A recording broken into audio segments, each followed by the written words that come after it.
La ressource TIC que j'ai décidé de vous faire découvrir est celle du musée McCord.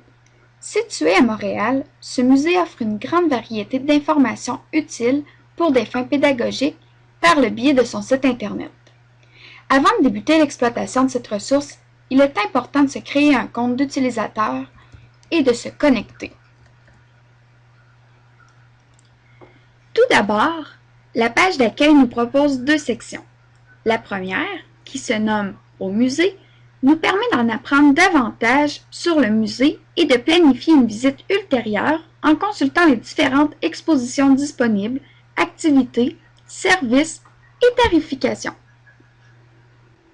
La seconde, qui se nomme « Clés pour l'histoire », nous mène vers une diversité de ressources pédagogiques disponibles en ligne. Comme vous l'avez sans doute deviné, c'est cette partie qui nous intéressera davantage.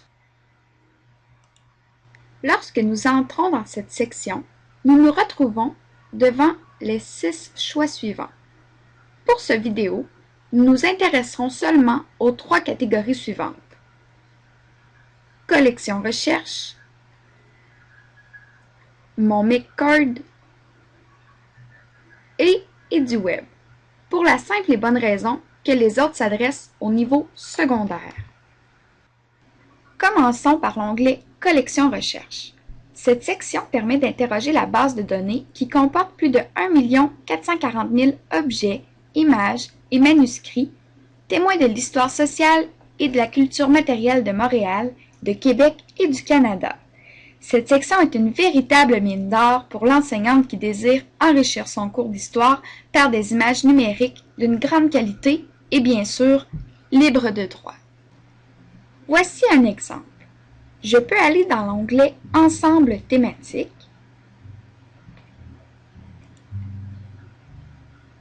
et sélectionner par la suite le thème des Iroquois.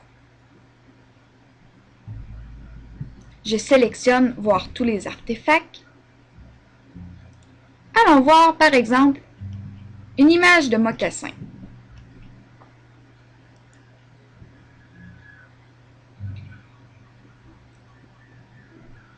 À la droite, une brève description de l'image s'affiche. Si nous cliquons sur celle-ci, c'est possible de l'agrandir et d'aller voir de plus près les détails. Je peux également enregistrer l'image si je le désire. Je peux étiqueter l'image en l'associant à un mot afin d'effectuer une recherche personnalisée plus tard. Il s'agit ensuite d'aller dans la section « Mes tags » que nous verrons tout à l'heure, puisque tous les mots que j'aurai étiquetés s'y retrouveront. Vous aurez compris que toutes ces possibilités ne s'offrent pas seulement à l'enseignante. L'élève peut également apprendre à se servir de cette ressource TIC et se créer un compte d'utilisateur pour monter divers dossiers avec des images qu'il peut utiliser pour une activité d'apprentissage, un projet ou encore une recherche. Toutefois, l'enseignante devra guider les élèves dans cette découverte puisqu'il n'est pas simple de s'y aventurer.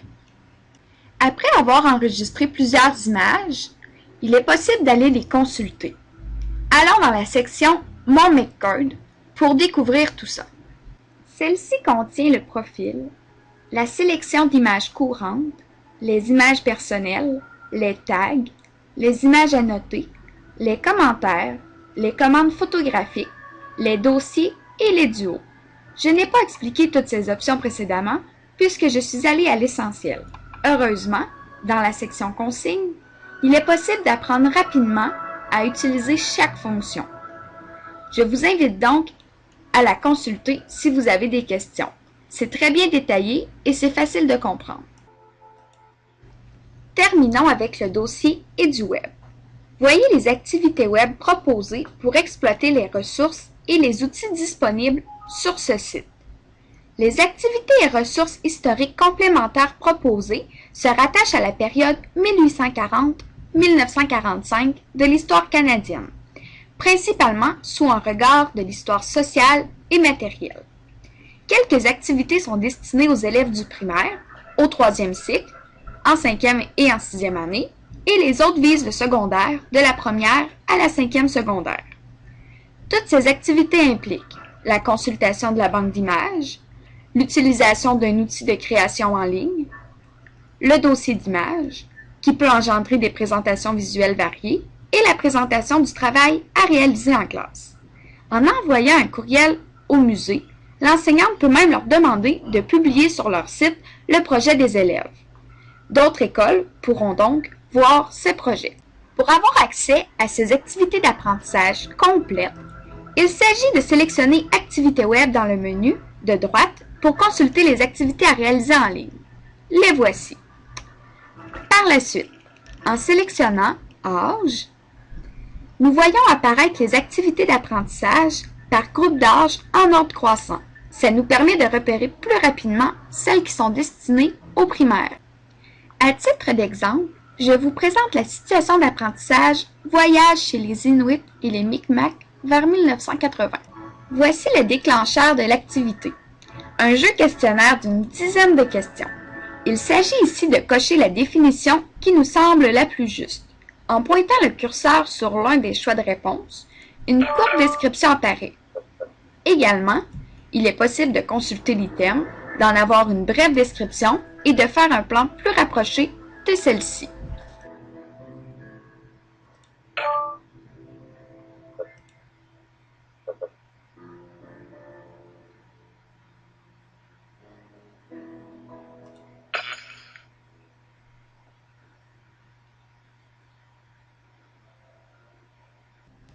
Continuons vers les autres documents disponibles sur ce thème. Voici le carnet de route pour l'élève. Il suffit de l'imprimer, l'élève pourra le compléter à l'aide des ressources disponibles sur ce site.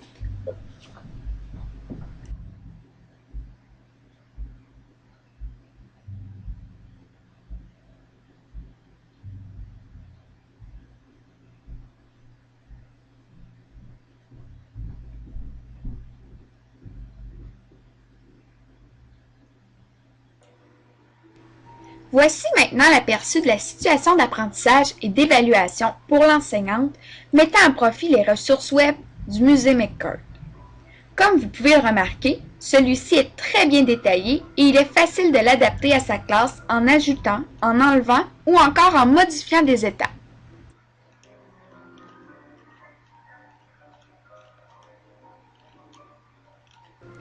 Pour terminer sur le thème du voyage chez les Inuits et les Micmacs vers 1980, voici le dernier document disponible. Il nous présente d'autres sources web à utiliser en complémentarité. Il y a une section pour les résultats escomptés et les preuves d'atteinte afin que l'enseignante puisse vérifier la compréhension des élèves. Pour conclure, qu'il s'agisse d'accompagner une présentation magistrale, de proposer à vos élèves des jeux, des exercices ou des projets de recherche, repérez les ressources disponibles sur ce site selon les différents thèmes provenant des programmes d'études et adaptez-les à votre classe afin de réaliser des situations d'apprentissage signifiantes en univers social.